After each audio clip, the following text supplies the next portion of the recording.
नमस्कार दोस्तों, टीचर भी यूट्यूब चैनल में आपका एक बार फिर से स्वागत है। आपने इस चैनल को सब्सक्राइब नहीं किए हैं तो लाल रंग का बटन दबाकर चैनल को सब्सक्राइब कर ले और बगल के घंटा बजा दें ताकि इस चैनल पर जो वीडियो अपलोड हो वह सबसे पहले आप तक पहुंचे। हाँ दोस्तों, लाइक करना नहीं भूलेंगे क्योंकि आपके लाइक करने से ही हमारे मेहनत का फल मिलता है। तो आइए जानते हैं नियोजित शिक्षकों के बारे में क्या खबर आ रही है। इस वक्त नियोजित शिक्षकों के लिए बड़ी खुशखबरी आ रही है। शिक्षकों के लिए नई सेवा शर्त की मंजूरी। अप्रैल 2021 से 15% वेतन में वृद्धि। बिहार में 3.5 लाख शिक्षकों को 1 से ईपीएफ का लाभ मिलेगा। पंचायती राज संस्थानों और नगर निकायों के शिक्षकों की नई सेवा शर्त नियमावली को राज्य कैबिनेट की मंजूरी मिल गई है। इसके अनुसार 3.5 लाख से अधिक शिक्षकों को कर्मचारी भविष्य निधि ईपीएफ का लाभ सितंबर 2020 से ही दिया जाएगा। वहीं इन शिक्षकों के मूल वेतन में 15% की वृद्धि की गई है। इसका लाभ 1 अप्रैल 2021 से मिलेगा। मुख्यमंत्री नीतीश कुमार की अध्यक्षता में मंगलवार को हुई कैबिनेट की बैठक में यह स्वीकृति प्रदान की गई। गौरतलब हो कि स्वतंत्रता दिवस के मौके पर मुख्यमंत्री ने गांधी मैदान से इसकी घोषणा की थी। बैठक के बाद शिक्षा विभाग ने अपर मुख्य सचिव आर.के. महाजन ने कहा कि ईपीएफ में 13% हिस्सा राज्य सरकार देगी और 12% शिक्षकों के पीएफ खाते में तथा 1% राशि ईपीएफओ को जाएगी। इस प्रकार भी 12% की अपनी हिस्सेदारी देगी। उन्होंने कहा कि ईपीएफ का लाभ दिया जाना भी एक तरह से वेतन वृद्धि है। इसमें अंतर्गत पेंशन का लाभ भी मिलेगा। शिक्षकों की मृत्यु दर इससे 2.5 से 6 लाख तक का राशि भी देने का प्रावधान है। ईपीएफ का लाभ दिए जाने पर राज्य सरकार पर सालाना 815 करोड़ का अतिरिक्त बोझ पड़ेगा। इसी प्रकार वेतन वृद्धि से सालाना 1950 करोड़ का अतिरिक्त बोझ पड़ेगा। कुल 2765 करोड़ अतिरिक्त खर्च होंगे। उन्होंने कहा कि राज्य सरकार की इच्छा थी कि शिक्षकों को वेतन वृद्धि का लाभ इसी वित्तीय वर्ष से दिया जाए, लेकिन कोरोना संक्रमण के कारण राज्य की आर्थिक स्थिति अभी अच्छी नहीं है। इस कारण इसका लाभ अगले वित्तीय वर्ष से दिया जाएगा। इस साल पहले 4 महीने में राज्य सरकार के राजस्व में 33% की कमी आई है। माध्यमिक एवं उच्च माध्यमिक विद्यालयों में नियुक्ति में 1 साल तक अतिथि शिक्षकों के रूप में कार्य करने वाले को मेधा अंक में 5 अंकों का वेटेज मिलेगा। ऐसे 4000 शिक्षक अभी हैं। राष्ट्रीय माध्यमिक शिक्षा अभियान के तहत नियुक्त शिक्षकों का वेतन भी अब अन्य के साथ जाएगा ताकि समय पर वेतन का भुगतान हो सके। 13% हिस्सा राज्य सरकार देगी। पीएफ में 815 करोड़ का बोझ पड़ेगा। ईपीएफ का लाभ देने में सेवा की निरंतरता, उच्च वेतनमान अथवा उच्च कोटि में नियुक्त होने पर सेवा निरंतरता का लाभ मिलेगा। हालांकि वरीयता में इनका लाभ नहीं मिलेगा।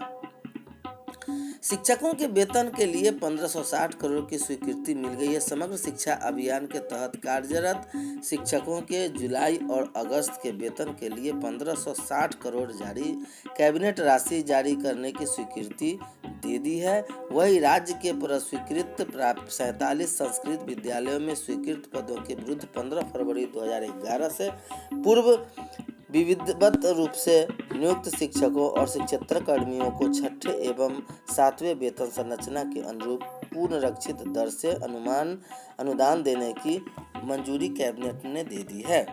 शिक्षकों के लिए ईपीएफ की घोषणा चुनावी लॉलीपॉप है।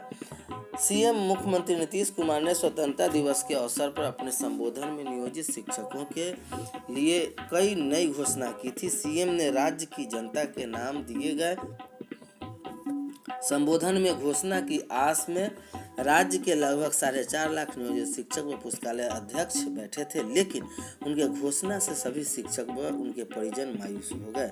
इस बाबत बिहार माध्यमिक शिक्षक संघ के सदस्य सह युवा नेता सिद्धार्थ शंकर ने बताया कि जब सरकार वर्ष 2015 में ही नियोजित शिक्षकों की सेवा शर्त देने की घोषणा की थी तथा जिसके लिए सरकारी संकल्प कमेटी का पुनर्गठन आदेश जारी किया जा चुका था। तो कमेटी की बैठक हो रही थी और सभी जानकारियां सार्वजनिक हो। तो इस घोषणा में आखिर नया क्या है? महज अपने संबोधन में इसे जल्द लागू करने की बात कह देने से ये कोई नई घोषणा नहीं हो जाती। यहाँ तक कि सेवा शर्त में प्रमुख रूप से शिक्षकों के क्या लाभ मिलेगा इसका भी जिक्र उन्होंने नहीं किया और सीएम ने अपनी घोषणा में नियोजित शिक्षकों को ईपीएफ का लाभ देने की बात कही है। तो यह बात अब सरकार खुद अपने ही बनाए कानून एक्ट नियम की अवहेलना कर रही है। अभी तक इसे नियोजित शिक्षकों के लिए लागू नहीं करने का अपराध बोध को छुपाने और साथ ही इस मामले को न्यायालय के आदेश की अवमानना से बचने के लिए घोषित किया गया है।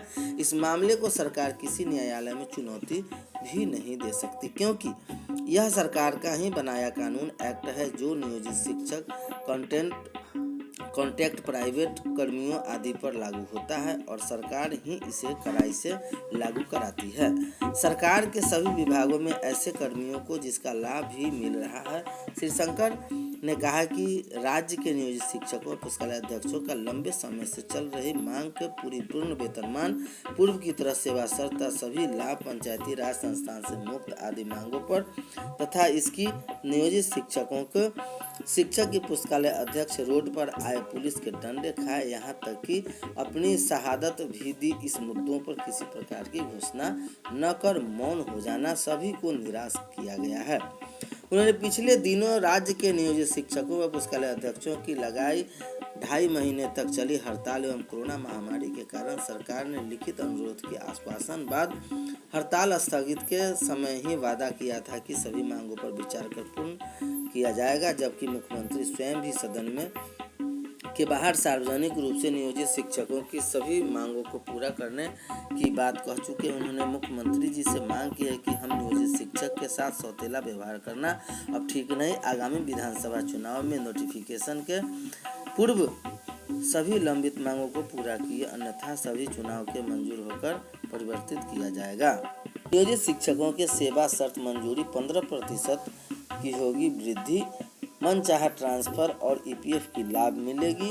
राज्य में 3.5 लाख नियोजित शिक्षकों और पुस्तकालय अध्यक्षों के मूल वेतन में 1 अप्रैल से 2021 से 15% की वेतन की वृद्धि होगी। वही शिक्षकों की सामाजिक सुरक्षा के लिए उन्हें 1 सितंबर से ही एम्प्लॉयज प्रोविडेंट फंड ईपीएफ का भी लाभ मिलने लगेगा। मंगलवार को मुख्यमंत्री नीतीश कुमार की अध्यक्षता में हुई कैबिनेट की बैठक में पंचायती राज संस्थानों और नगर निकाय संस्थानों में कार्यरत शिक्षकों की सेवा शर्त नियमावली के साथ साथ वेतन और उनके सुविधा में बढ़ोतरी के प्रस्तावों पर भी मुहर लग गई। शिक्षकों की प्रोन्नति और सेवाकाल में एक बार मनचाहा स्थान पर तबादले की भी सुविधा मिलेगी। बैठक के बाद शिक्षा विभाग के अपर मुख्य सचिव